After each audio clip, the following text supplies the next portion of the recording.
What's going on, everyone? Jeremy here from The Quartering, and I don't know if you've been around long enough. I suppose this is a millennial thing to remember when BuzzFeed was everywhere. BuzzFeed listicles, BuzzFeed quizzes, BuzzFeed this, BuzzFeed that. At the height of online junk content and rage bait, BuzzFeed was at the top of the hill. Then, of course, they decided they wanted to get more political and be extraordinarily woke and exclusively shill for left-wing ideals. They found very quickly that they must then spend even more time formulating the recipe for hate bait and divisive articles, because that was the only way that they could get shared. Then they launched what is one of the most hilariously oxymoronic names in history, BuzzFeed News. Again, an outlet which got popular on rage bait and junk content, now trying to be taken as some sort of legitimate news organization, just struggling mightily to make money in the modern ad block era. Look, I don't know if this channel would be the same if I didn't have my Subscribe Star backers, by the way. Thank you so very much. But traditional web traffic is basically dead. We see this with Kotaku, we see this with all the GNO media websites, and now BuzzFeed. Massive financial loss. NBC Universal expects to lose $100 million on BuzzFeed's plan to go public via SPAC. NBC invested $400 million in 2015 and 2016 into the company. NBC Universal expects to lose $100 million on its investment deal with BuzzFeed, which in June had planned to go public via the SPAC. Digital publisher BuzzFeed's plan was to merge with special purpose acquisition company, but NBC Universal's leaders were disappointed at BuzzFeed's value of $1.5 billion, which is below where it was previous years. The Wall Street Journal reported in the deal, NBC Universal could be facing losses between $75 and $100 million, depending on the stock price, the report said. BuzzFeed was seeking a $1.5 billion valuation based on projected profit of $117 million by the end of 2022. That's a pretty big discrepancy, to be honest with you. That's like a 10x what your average profit is. Most of it was pitched as coming from e-commerce revenue. They actually have a pots and pans line. I don't know if you guys knew that. The valuation was 13 times the profit. Okay, yeah, that exactly. Which was more in line with tech company rather than a content publisher. Virtually all companies are cloaking themselves in a mantle of tech. Peter Cathy, founder of advisory firm Creative Media, previously told The Wrap, the market rewards that with higher valuations and higher multiples. Again, when you're selling a business, like when you sell a small business, so I had a website that was making maybe $100,000 a year. I'm sorry, $50,000 a year net. And I sold it when I was 24, and I think I got 4 years revenue for it. Nowadays, 10x, or maybe a smarter buyer probably would have done 10x, but fortunately, that website didn't do so well after I sold it, so I'm glad I got out. But nonetheless, in April, a deal was approved when BuzzFeed CEO Jonah Peretti made NBC a guarantee of concessions that still came with a loss of some 100 million. People familiar with the matter in the Wall Street Journal report. In order to ink the deal, Peretti agreed to the terms that would put the burden on his company to raise its shares after the merger. According to the report, he had offered a portion of his stake to NBC Universal if the shares did not reach their target. Of course they're not going to. Of course they're not going to. All of this money keeps getting poured into a place like BuzzFeed, but who actually views BuzzFeed content? I can't tell you the last time I was on their website. The only time I actually really interact with BuzzFeed content is when they write a hit piece on a YouTuber.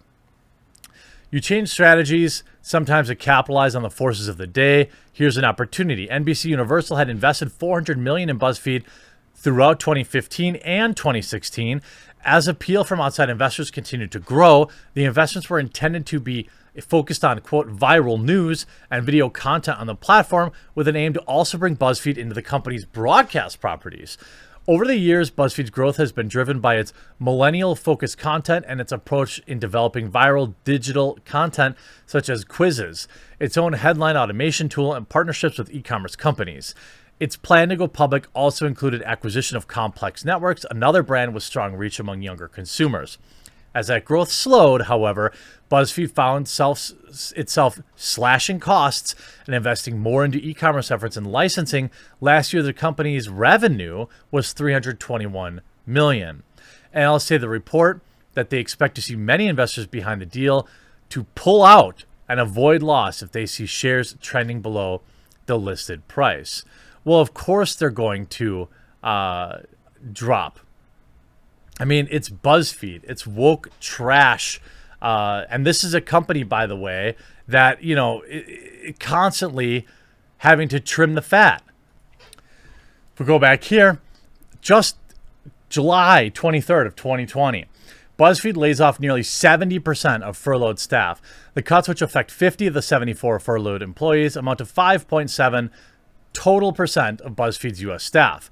BuzzFeed has laid off 67% of employees who were furloughed earlier this year in response to financial downturn caused by the coup, which to me is weird because when you have a captive audience via these type of lockdowns, it's bizarre to me that you get less consumption of said content. In early May, when informing staff around furloughs and extended pay cuts, BuzzFeed CEO John Peretti said the company's goal was to keep losses under 20 million, meaning that the number of cost-saving measures would need to be implemented. Okay. Later that month, BuzzFeed News Union announced a work share agreement that would result in a 20% reduction in work hours and pay. In an effort to prevent layoffs, representatives for the union did not immediately respond to the Wrap's request for comment. So they willingly took a 20% pay cut and said that, well, we'll just work a little bit less.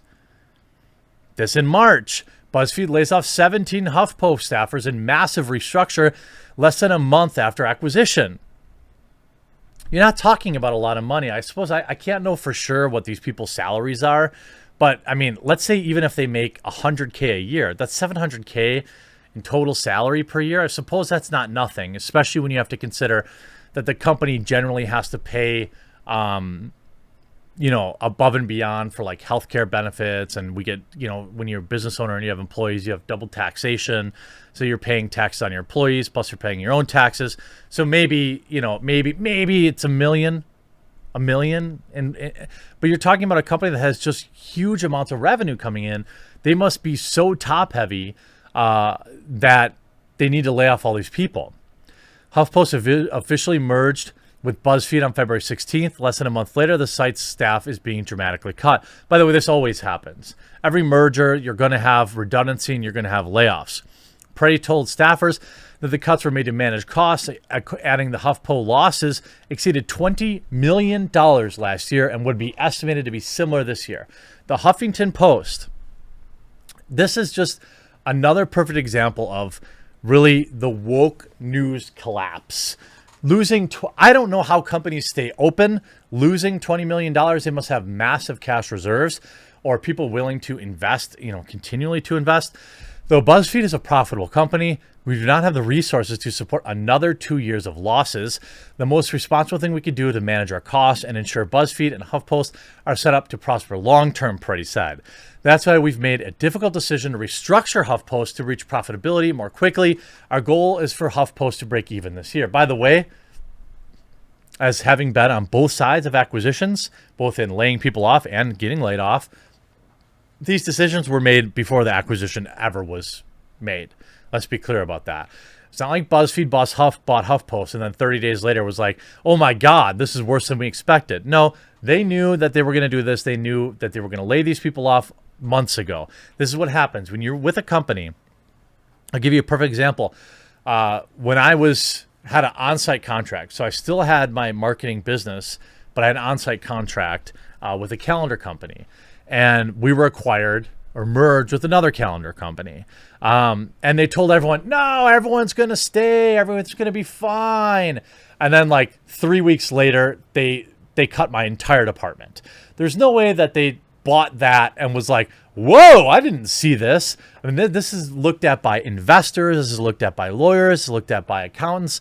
They knew what they were going to do ahead of this. But what you have here is essentially an admittance that kind of the woke news collapse is real. And I don't necessarily feel bad because I don't think the Huffington Post or BuzzFeed has actual journalists. They have political activists and pro-censorship blue checkmark hacks. And I say that with the most amount of hate because BuzzFeed has targeted some of my personal friends with deplatforming efforts. And I can't wait for the day that they completely shutter. But it's so weird to me. It's genuinely weird to me that this company is looking at a national rollout of seeking investors, and they don't have any money, and they continue to have to lay people off. It's weird to me. I'm just being honest. I guess, yes, people invest with long-term aspirations and hopes that it eventually will be profitable, but I look forward to the continued downfall of all this woke media. Hopefully it all continues to congeal in a blob-like form and then get erased from the planet. Hope you enjoyed this video. We'll talk to you again real soon.